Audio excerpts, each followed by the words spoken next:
Mesdames et messieurs, bonsoir. Bienvenue à cette projection exceptionnelle de The Wrestler, dans le cadre des rencontres du 7e art Lausanne. Je salue Vincent Pérez qui est dans la salle. Cette fois-ci, c'est mon tour de présenter au nom de la Cinémathèque Suisse qui, vous le savez, a la chance de programmer cette magnifique salle du Capitole. Avant de passer à la soirée, quelques petites informations. Tout d'abord, vous rappeler que demain, à 16 h, à la salle Paderewski, au Casino de Montbenon, donc salle de la Cinémathèque Suisse également, Rossi de Palma, l'immense actrice espagnole, viendra parler de la situation et du travail des femmes dans le monde du cinéma. C'est une discussion assez particulière à laquelle je vous convie. Et demain soir, ici même, 8h30, Festen de Thomas Winterberg, en présence de Thomas Winterberg, avec un question-réponse qui suivra la projection. Il a, en quelque sorte, transformé une bonne partie du cinéma contemporain, puisque en 7 films, il s'est fait un nom renommé dans le monde du cinéma, par la qualité de son travail de metteur en scène, mais aussi par la diversité des sujets qu'il a abordés et des films qu'il a tournés, de Pi jusqu'à Mother, tout récemment, en passant par Requiem for a Dream, par Noah, par bien sûr tous les autres films que vous connaissez.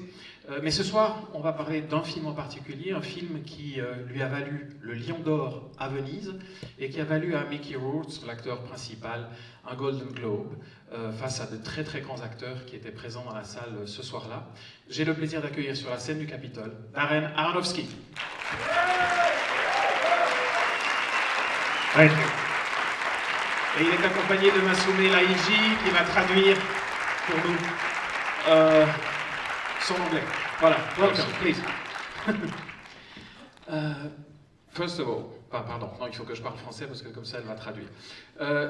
J'aurais juste une petite question d'abord. Comment tout simplement le projet de Wrestler est né? Puisque finalement, il apparaît comme très différent des films que vous avez faits juste avant, notamment The Fountain, qui est véritablement extrêmement différent, ou Requiem for a Dream. Donc au fond, comment le sujet est arrivé? When I was a teenager, for a very brief amount of time, I became a fan of wrestling. You want to translate? Or no. Everyone speaks English, no? No. My whole answer about French was, you know the film Angel Heart? When they asked Mickey Rourke, do you speak French, Mr. Hart? I don't remember, because I'm from Brooklyn, I don't speak French, that's the joke. So, being from Brooklyn, I don't speak it, so I apologize. But, so I was a fan of wrestling for a little bit, and I always wondered why no one had made a serious film about wrestling. And I think most people thought and think that wrestling is very much a joke, but then when I started to hang out with these wrestlers, I saw how much heart they had, and how much spirit, how much love for what they considered an art they had. D'abord, pardon si je parle pas français, mais je vais faire comme Mickey Rourke dans le film Angel Heart, à qui on demande s'il parle français, et il dit non, je parle pas français parce que je suis de Brooklyn. Donc moi c'est pareil, heureusement il parle pas français, et vous parlez pas anglais, donc je peux traduire. Donc il se trouve que quand j'étais adolescent, je me suis entichée très brièvement de ce sport, de la lutte, et je me suis dit, mais tiens, comment ça se fait qu'il n'y a pas eu de film sérieux sur le sujet? Et je me suis dit, en fait, il n'y a pas de film parce que personne ne prend ces gars-là au sérieux. Et j'ai cru moi-même qu'ils n'étaient pas à prendre au sérieux jusqu'au jour où je les ai un peu fréquentés. J'ai vu à quel point eux avaient une passion, une vocation véritable pour cette discipline, et où ils estimaient qu'en fait c'était une forme d'art. Donc vous vous êtes documenté, ça veut dire que vous avez aussi beaucoup travaillé, vous avez fait un travail un peu de recherche au fond proche du documentaire pour écrire le film, pour travailler autour du film. Yeah, you know, Mickey was a very particular actor, and I realized he worked better not having to hit a tape mark on the ground, but to be free. So I came up with the idea of sort of making a documentary of Mickey Rourke playing the wrestler. So it's very truthful to who Mickey is, but we sort of put him into a real world and then let the cameras roll. En fait, c'est parti de l'acteur avec qui je travaillais, parce que j'ai très vite compris que Mickey Rourke était le type d'acteur pour qui on ne peut pas mettre une marque par terre en lui disant « tu te mets là et tu fais ça ». Et donc, s'il fallait que je puisse tirer le meilleur de lui, il fallait que je fasse comme si je faisais un documentaire sur Mickey Rourke incarnant le personnage de Wrestler. Donc, tout a été construit de cette façon-là, de façon à créer les meilleures conditions pour lui et filmer ce que lui avait à proposer. Et justement, qu'est-ce que ça veut dire d'être, au fond, de tourner autour de lui? Parce que je crois que tout ce qu'on voit dans le supermarché, il y a une partie qui est liée à un vrai supermarché, ou de même dans les grandes salles de spectacle de catch ou de wrestling, parce que c'est quand même différent. Là aussi, vous vous intégrez dans un monde qui est un monde réel, dans le véritable univers du catch. Yeah. Once again, it was one of the most exciting things about the film was just to work with real people in real settings, because it allowed Mickey's personality to come out.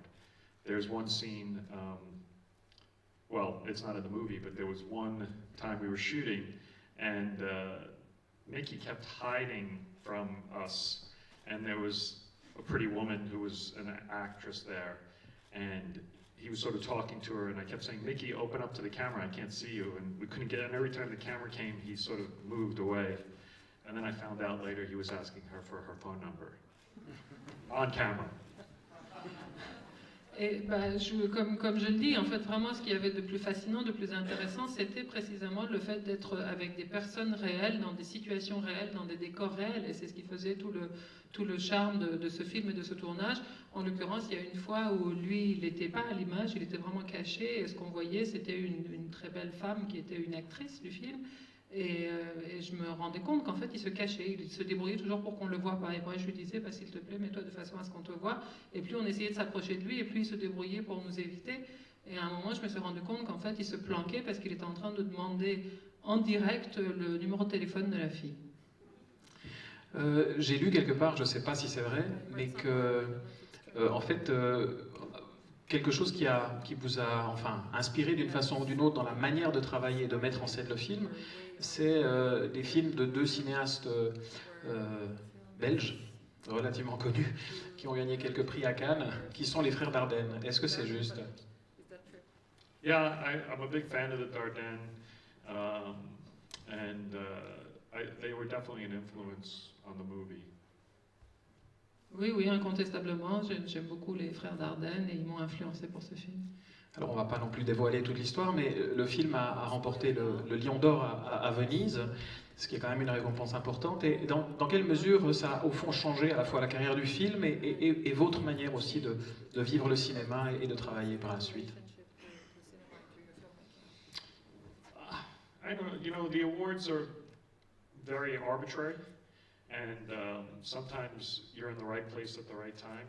So I think it's very important not to take it all very seriously, but it's good because it creates, it just gives more attention to the projects, and when you make these smaller films, you need that as much attention as you can get. Je pense qu'il n'y a pas plus arbitraire que des prix qui distinguent un film. Il suffit parfois d'être au bon moment, au bon endroit, donc il ne faut pas leur accorder plus de valeur qu'ils n'en ont. Mais bien sûr, il y a des films en particulier qui ont besoin d'attention et ça a au moins ce mérite-là d'attirer l'attention.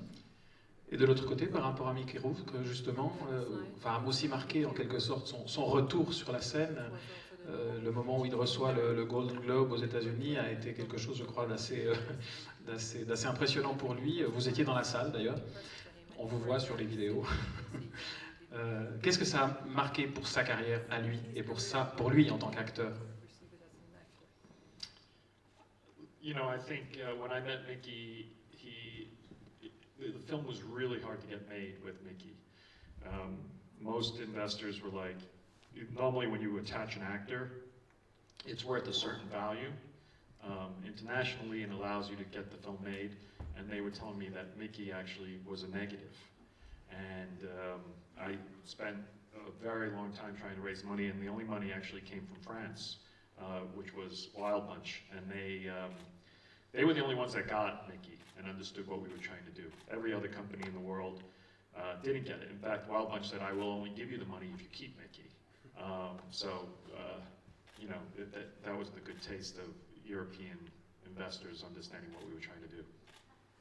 Je dois dire qu'en fait, ça a été assez particulier, le fait de décider de faire ce film avec Mickey Rourke, parce que la façon dont le financement des films fonctionne, c'est qu'en général, vous arrivez avec un acteur, et l'acteur est le crédit que vous apportez au film et qui vous permet de rassembler suffisamment de deniers pour le faire. Mais moi, en l'occurrence, quand je disais que c'était avec Mickey que je voulais faire ce film, c'était plutôt un débit, c'était plutôt un point négatif qui faisait qu'on ne me faisait pas confiance pour faire le film, et ça a été vraiment une gageure de le faire. Et je dois dire que le seul financement que j'ai pu obtenir avec le nom de Mickey Rourke, c'était en France, c'est Wild Bunch qui, eux, considéraient qu'ils comprenaient, en fait, ils comprenaient Mickey Rourke et ils comprenaient ce projet avec lui, et eux ont été les seuls à dire on ne vous donne de l'argent que si vous le faites avec lui. Donc heureusement que les Européens, les Français en l'occurrence, ont eu le bon goût de me soutenir. On va voir dans quelques instants une copie 35 mm de la collection de la Cinémathèque. Qu'est-ce que ça signifie pour vous? Parce que vous êtes vraiment le cinéaste qui a vécu le grand changement, le passage du 16 mm ou du 35 mm ou de l'inversible avec lequel vous avez tourné Pi, jusqu'au Pi, pardon, en anglais, jusqu'au passage au numérique et à tous les effets numériques permis aujourd'hui. Well, I'm curious to see how it looks. And you know, we don't really get to see projection in film anymore, so that's an exciting thing, is to see it. But you told me it's both French and German subtitles, right? Yes, we're in Switzerland. Yes, they do both. Yes, there you go. So hopefully you'll still be able to see some of the image. I don't know how much will be left. Mais je suis impatiente de voir à quoi ça ressemble, parce qu'on n'a guère l'occasion de voir encore des copies 35, donc je vais regarder ça avec vous, même si vous m'avez dit qu'il y a à la fois des sous-titres français et anglais, donc et allemand, parce que nous sommes en Suisse, donc j'espère qu'entre les sous-titres, vous aurez quand même l'occasion de voir un peu des bouts du film. Thank you very much, Darren Aronofsky. Thank Merci you. beaucoup. Merci. Merci. Thank you.